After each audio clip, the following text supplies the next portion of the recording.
অন্ধকার থেকে জীবনানন্দ দাশ। গাঢ় অন্ধকার থেকে আমরা এই পৃথিবীর আজকের মুহূর্তে এসেছি। বীজের ভেতর থেকে কি করে অরণ্য জন্ম নেয়, জলের কণা থেকে জেগে ওঠে নভনীল মহান সাগর, কি করে এই প্রকৃতিতে পৃথিবীতে আহা ছায়াচ্ছন্ন দৃষ্টি নিয়ে মানব প্রথম এসেছিল। আমরা জেনেছি সব, অনুভব করেছি সকলই। সূর্য জেলে কল্লোল সাগর জল কোথাও দিগন্তে আসে, তাই আমাদের শরীরের সিন্ধু তীর।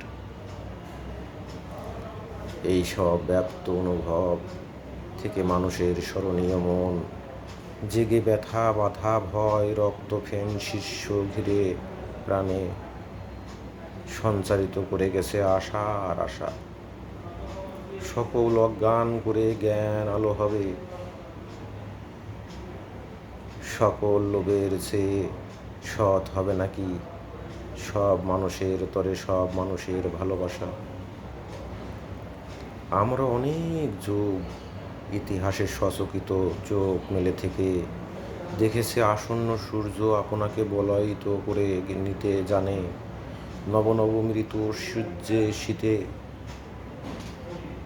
দেখেছি নির্ঝর নদী বালিয়ারি মরুর উঠানে মরণেরই নামরূপ অবিরল কি যে।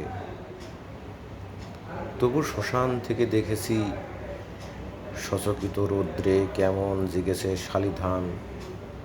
ইতিহাস ধুলো বিষ উচ্চারিত করে নব নবতর মানুষের প্রাণ। প্রতিটি মৃত্যুর স্তর ভেদ করে এক তিল বেশি চেতনার আভা নিয়ে তবু খাঁচার পাখির কাছে কি নীলাভ আকাশ নির্দেশী। হয়তো এখনো তাই, তবু রাত্রি শেষ হলে রোজ পতঙ্গ পালক পাতা শিশির নিঃসৃত শুভ্র ভরে। আমরা এসেছি আজ অনেক হিংসার খেলা অবসান করে, অনেক দেশের ক্লান্তি মৃত্যু দেখে গেছি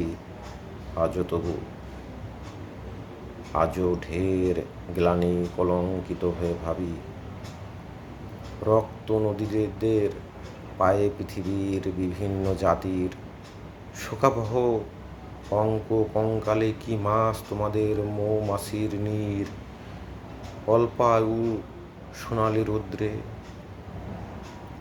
প্রেমের প্রেরণা নেই শুধু নিভৃক্ত স্বাদ পণ্যজাত শরীরের মৃত্যু ম্লান পণ্যে ভালোবেসে।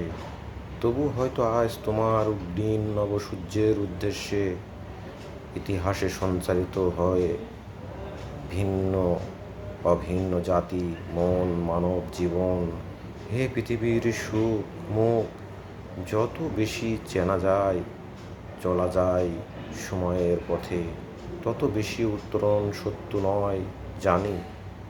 তবুও জ্ঞানের বিষণ্ণ লোকি আলো অধিক নির্মল হলে নটির প্রেমের চেয়ে ভালো।